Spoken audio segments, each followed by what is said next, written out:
Welcome to the second part of the introduction to respiratory system. So the respiratory system begins at the nose and end in the alveoli. Alveoli are something which are involved in the respiratory gases exchange. So the respiratory system is divided into two parts, upper airways and lower airways. The upper airways are designated from nose to vocal cords, while lower airways simply constitute trachea, airways, and the alveoli. Airways include the bronchi and the bronchioles. So here today we will be studying only about the lower airways in detail, and I'll give you the glimpses in short about the upper airways.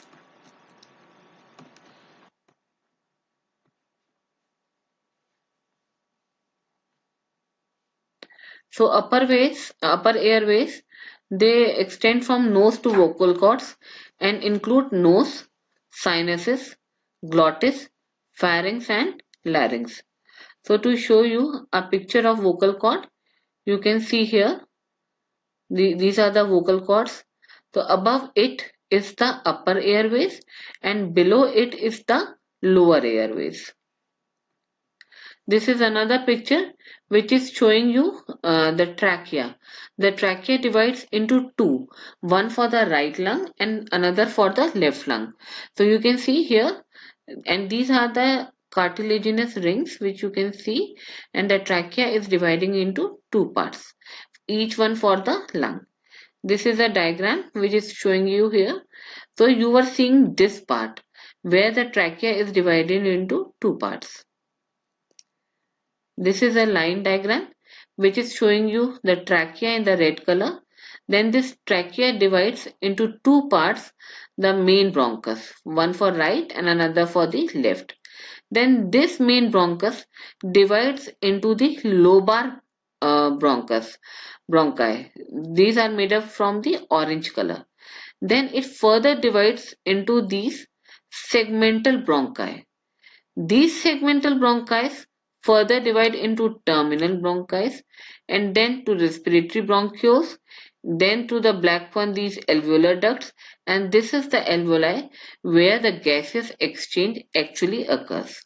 So when you take the air from the nostrils, the air moves from trachea to the main bronchus, then to the lobar bronchus, then to the segmental bronchus, then to the terminal bronchioles, then to the respiratory bronchioles, then this is the alveolar ducts and this is the alveoli.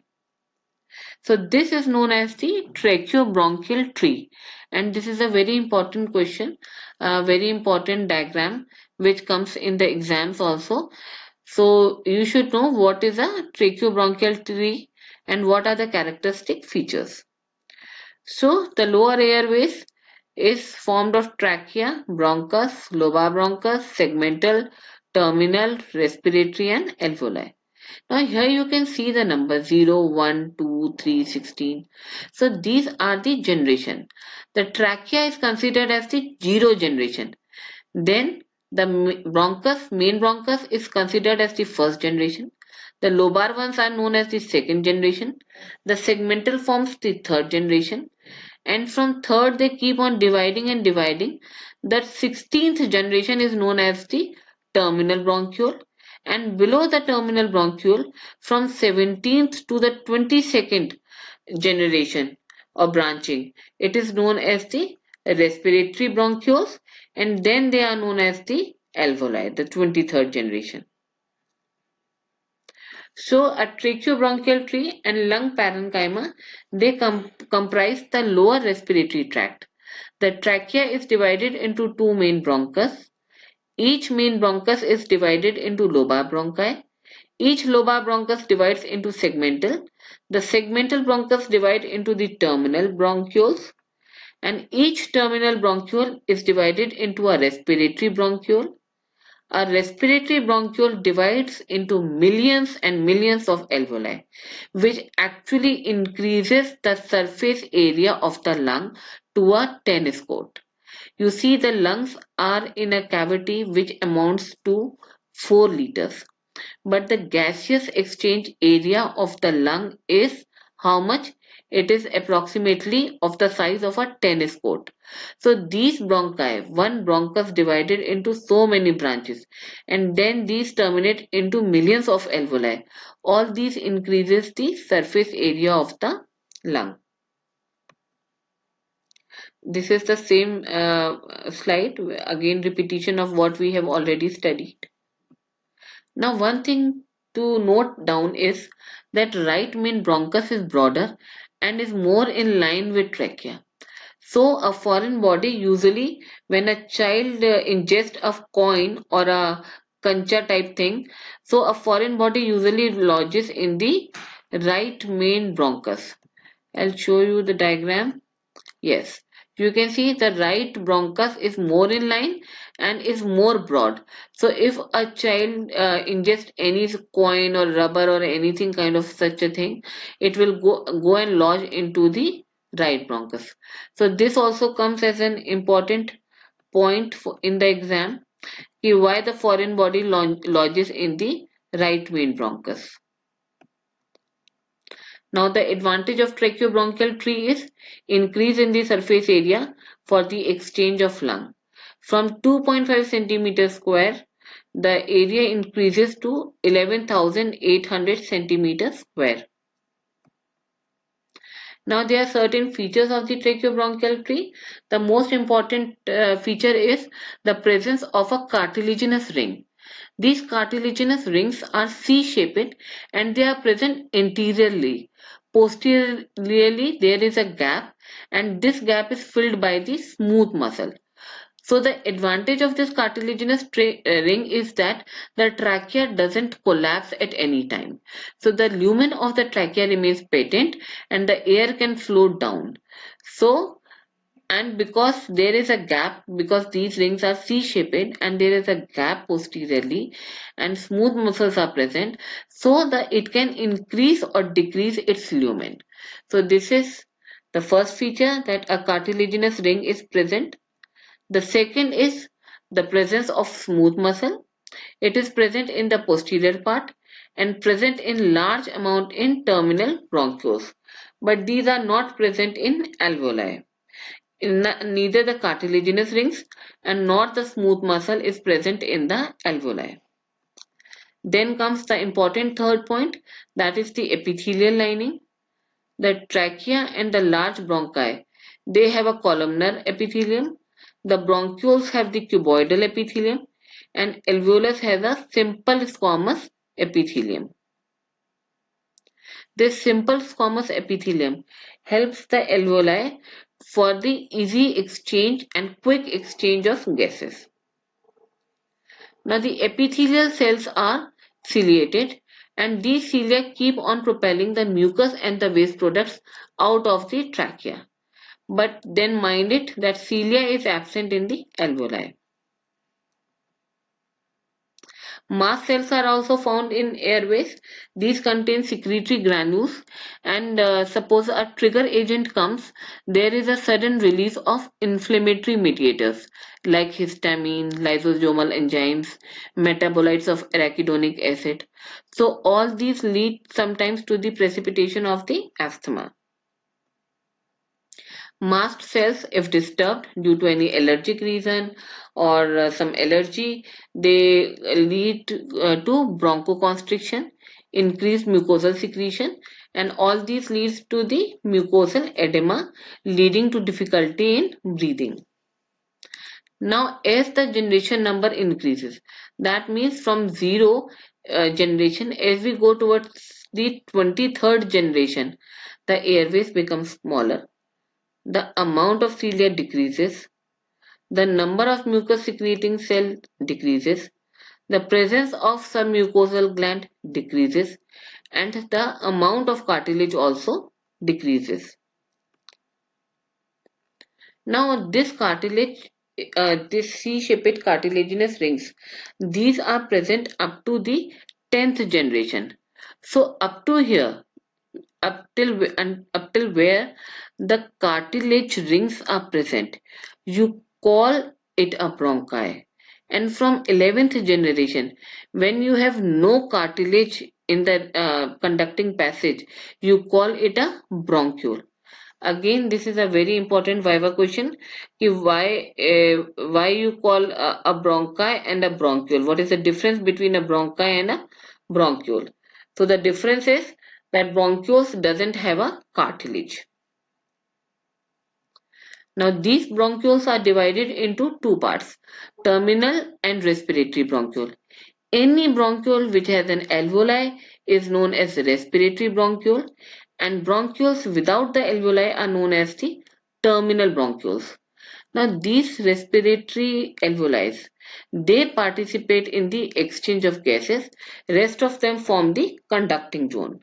So this upcoming slide will be showing you the tracheobronchial tree is divided into conducting zone and respiratory zone. So the conducting zone is formed by the first 16 generations of the tracheobronchial tree, starts from the trachea to the terminal bronchiole. No exchange of gases occur here, and this amounts to the 150 ml space. So this is known as the anatomic dead space because no exchange of gases occur here, only the gases traverse through this pathway. The next, the respiratory zone. The remaining 7 generations, they contain the respiratory bronchiole, and you all know that a respiratory bronchiole contains the alveoli, so the exchange of gases occur here and they form an enormous volume. Again, this is a diagram showing you this tracheobronchial tree. Then each respiratory unit contains one respiratory bronchiole, alveolar duct, and many alveolar sacs. So you can see the red one is the bronchiole, respiratory bronchiole. The green color one are the alveolar ducts, and these are the alveoli. You can see multiple balloon kind of structures.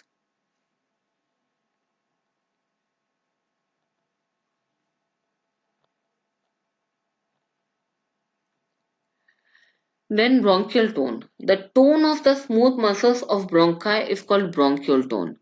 So if you remember that the C-shaped cartilaginous rings were present anteriorly. Posteriorly, the ring was closed by the smooth muscle. So whenever this smooth muscle contracts, the tone decreases and the patency of the tone increases, but the patency of the bronchi decreases. So bronchial tone is something which contributes to the patency of the bronchi and contributes in respiration. One important thing which missed out was the blood supply of the conducting zone. So the conducting zone is supplied by the bronchial artery, which brings the oxygenated blood to the bronchi, and the pulmonary veins drain the deoxygenated blood from the bronchi. Now you will ask, ma'am, pulmonary veins carry the oxygenated blood. That's true. They carry the oxygenated blood. But here, where the conducting zone is concerned, these pulmonary veins are being joined by certain veins which pour the deoxygenated blood into the oxygenated bloods of pulmonary veins. The parasympathetic nerve supply leads to bronchoconstriction and the sympathetic supply leads to the bronchodilation. This we have covered. The respiratory zone is supplied by the pulmonary circulation. The pulmonary arteries bring the deoxygenated blood and the pulmonary veins carry the oxygenated blood. So again I am telling you, if someone asks you that what pulmonary veins carry what kind of blood, you will say oxygenated blood, but the conducting zone, the veins which emerge from the conducting zones, they pour their deoxygenated blood into the oxygenated blood of pulmonary vein. And this concept again I will elaborate in my subsequent lectures.